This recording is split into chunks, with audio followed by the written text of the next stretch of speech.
And then second is like when you no matter how many thoughts arise, but still you try to meditate and concentrate. That time like sometimes you easy to concentrate on the object. Some others find very difficulties. So it's to do with the loss of your body elements. Also, it's to do loss of your mood. In the beginning, we don't have that much control over our mind. Very much control our mood. Very much control our physical body. If your physical body is a healthy, good condition, much easier to concentrate. Or your mood is like a very happy, much easier to concentrate.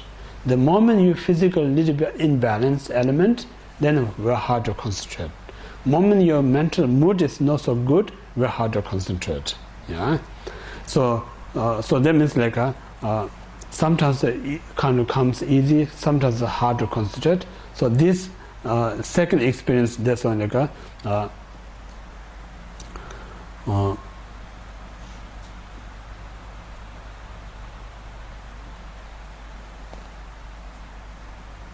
resting thoughts. They're called the resting thoughts. Second experience, resting. So resting means like you can stay a little bit on focus. While you focus on object, you're resting your mind. So most of that means like a normal our mind, they don't have a chance to rest. Always kind of wandering one after another.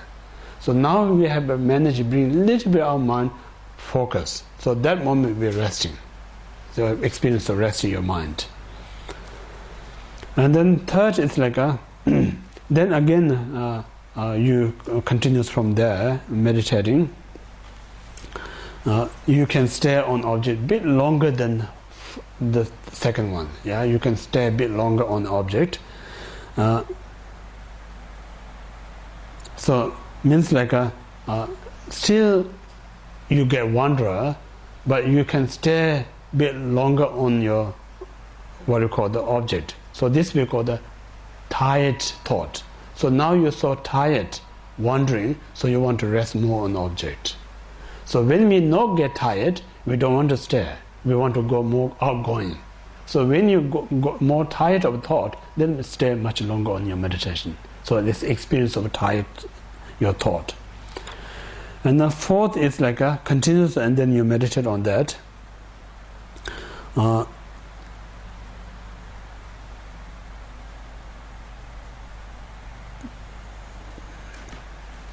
So we call the wave of the thought.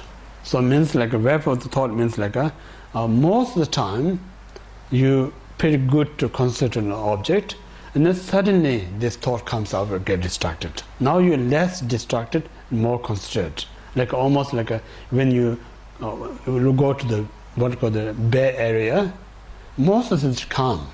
Then suddenly you get a little small wave out of it. Yeah. And then when wave this comes, and then go back to the Bay, and then calm. So similar. Now mind is very tired. So very tired means like not meditation type of tired, very tired, distracted. Now want to rest more. So in resting is like when you concentrate on that. And then continuously you meditate on that. Then fifth one's like a ocean-like experience. Now middle of ocean, there's no movement, very still. Yeah. So when you reach that state, now you call kind of expert, kind of very experienced meditation. So these are we talk about the experiencing. Right? So if you know this 5 step, you know where you are now. So that's a measure of your meditation. Yeah. If you see whatever signs, and that tells you where you're up to your meditation. Yeah? So these are the 5 experience. And then we need to be more emphasized on what we call the wandering mind. Yeah, wandering mind is the main obstacle to improve one's meditation. So when we say wandering, like where instead of concentrating on object, you need to research where this mind's wander is important. When you kind of investigate in in the teaching, the meditation structure, they say like there's a 6 possibility to go your mind. Like I say, if you have a teenage child, or the boy or girl, then he or she never stays home, always wanders somewhere, then you know how many he or she got friends. You know? Then if she or he are not that place, not the other one. You know? So only 6 places to go. You know? So because you know 6 places, you may find out if you go around that one. So similar like our mind, our mind is that only 6 places to go. So these 6 places are like a normal one, 6 emotions: attachment, anger, ignorance, jealous, ego, and unspecified thought, discursive thought. These 6. As I mentioned earlier, if this distraction is a minor one, you don't need to do anything. Just like I said, if your child, this teenage, goes somewhere, you just text her or him, say, come back. Then come back immediately. If you not listen, you have to ring. Still not listen, then you have to go and get. So similar thing here, meditation, like if it's a little distracting, you don't need that much effort, just be more effort to concentrate. It will come quickly back. Even still not coming, you need to be more extra effort to bring back your mind. Still it's not mind, means that now he is really kind of doing something exciting with the friends. So now you have to go and watch, your mind. So when you watch, then you attachment, such a clinging something on the object. Ignorance, making mistakes there. So all these things you need to know what they're doing, the distractions of there. So if you don't stop them, this mind not going to come back. So in order to stop them to get distraction, now you have to apply 6 antidotes.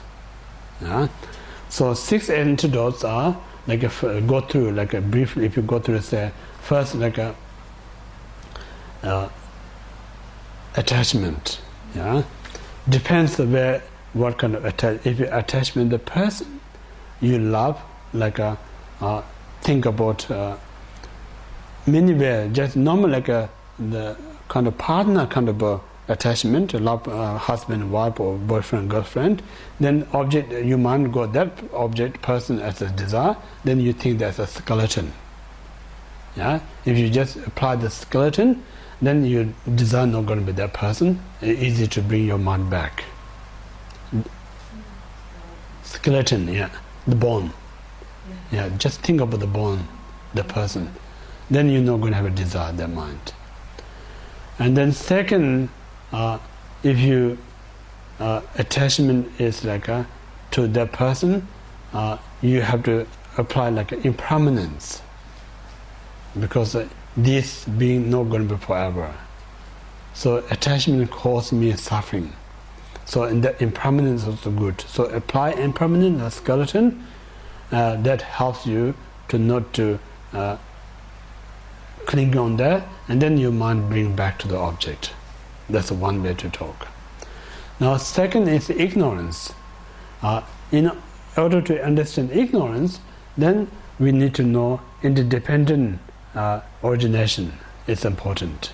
Interdependent origination is like just doing something is not going to get what you want. You need to know exactly cause to achieve the specific result. So sometimes we talk here, it's like 12 links interdependent arise.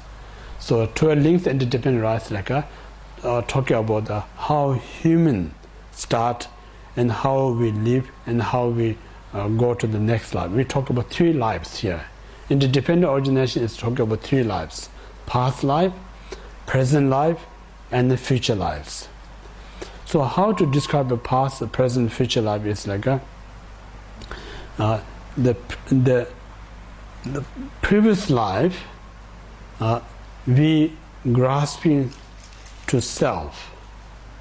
Grasping self is because obscuration of ignorance. Ignorance obscuration means like there's no such things exist as self, but we grasp it as a self. Due to this grasping of self in the previous time, that creating we call the karmic formation. Karmic formation, when we grasping self, then we have this positive, negative, and neutral idea. Out of this positive, negative, neutral idea, we make a 3 karma. So due to this previous karma, creating our previous consciousness. So soon we create the consciousness, that consciousness transfer mother's womb.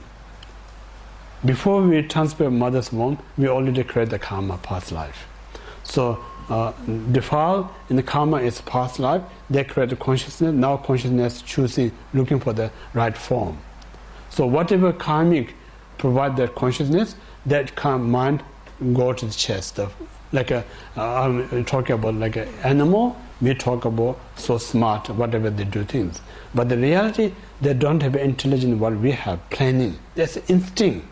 Like if you go, every insect's place, they do same thing.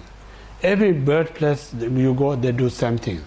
So like how bird make nest in Australia, that bird never met Indian bird. But when you go there, they make exactly the same net. How they know each other? They never met. How they get idea from that? We think that way. But the reality is a karmic things. You know? Karmically, they perceive it that way, then they're creating an identical nest in India and here. But we don't see that karma part. We think so intelligent. How they know?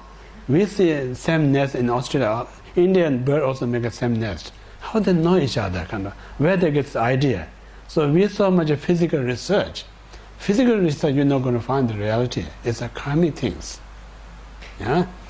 So if you don't know the karma, we think they're so intelligent. Yeah. That's how it works.